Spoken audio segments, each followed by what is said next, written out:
ರಾಜಕೀಯದಲ್ಲಿ ಪ್ರಜಾಪ್ರಭುತ್ವದ ವ್ಯವಸ್ಥೆ ಇದೆ. ಚರ್ಚೆ, ವಾದ, ವಿವಾದ ಎಲ್ಲ ಕೂಡ ರಾಜಕಾರಣದಲ್ಲಿ ಇರಬೇಕು. ನೀನ್ ಏನಾದ್ರು ಮಾಡಿದ್ದೀನಿ, ಸಾಕ್ಷಿ ಗುಡ್ಡೆ ಇಟ್ಟಿದ್ದೀನಿ ಅಂದ್ರೆ, ಜನಕ್ಕೆ ಏನಾದ್ರು ಒಳ್ಳೇದು ಮಾಡಿದ್ದೀನಿ ಅಂದ್ರೆ, ನಿನ್ ಕೈಯಲ್ಲಿ ಏನಾದ್ರು ರಾಜ್ಯಕ್ಕೆ ಒಳ್ಳೇದು ಮಾಡಿದ್ದೀನಿ ಅಂತ ಬಂದು ಹೇಳಪ್ಪ. Command tell you what is your commitment. ಜನ ನಿನ್ಗೆ ಓಟ್ ಕೊಟ್ಟಿದ್ದಾರೆ ಅಂತಾರೆ, ದೊಡ್ಡ ದೊಡ್ಡ ಸ್ಥಾನ ಎಲ್ಲ ಬಂದಿರ್ತಾನೆ. Come let us face. Public ಮುಂದೆ ಉತ್ತರ ಕೊಡ್ತೀವಿ ನಾವು. ಬರೀ ಇಟ್ ಅಂಡ್ ರನ್ ಮಾಡೋದಲ್ಲ. ಇವೆಲ್ಲ ಯಾವಾಗಲೂ ಕೂಡ ಎಲ್ಲರಿಗೂ ಎದುರಿಸ್ಕೊಂಡು ಇಟ್ ಅಂಡ್ ರನ್ ಮಾಡ್ಕೊಂಡು ಬ್ಲಾಕ್ ಮೇಲ್ ಮಾಡ್ಕೊಂಡು ಹೋದಂಗಲ್ಲ.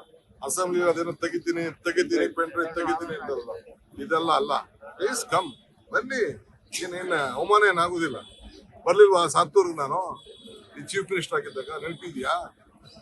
So will face. Come on, public ಏನ್ ಮಾಡಿದ್ಯಾ ನೀನ್ ಹೇಳೋ, ನಾವು ಹೇಳಿದ್ವಿ.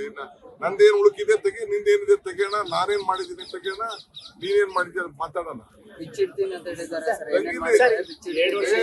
ಬಿಚ್ಚಿಲಿ ಯಾರು ಬೇಡ ಅಂತಾರೆ. ಬಿಚ್ಚಿಲಿ ಎಷ್ಟೋ ಜನ ಏನೋ ಬಿಚ್ಚಿದ್ರು, ಯಾರು ಬೇಡ ಅಂತ ಹೇಳ್ತಾರೆ. ಬಿಚ್ಚಿಲಿ, ಈಗೂ ಬಿಚ್ಚಿಲಿ. ಇಡೀ ಕೇಂದ್ರ ಸರ್ಕಾರನೇ ಇದೆಯಲ್ಲ, ಎಲ್ಲ ಜೊತೆಲಿ ಬಿಚ್ಚಿಲಿ. ಇದಕ್ಕೆಲ್ಲ ಡಿ ಕೆ ಶಿವಕುಮಾರ್ ಎದುರ ಮಗ ಅಲ್ಲ. ಸರ್, ಇದೇ ವೇಳೆ ಇನ್ನೊಂದು ಮಾತಾಡ್ತಾರೆ.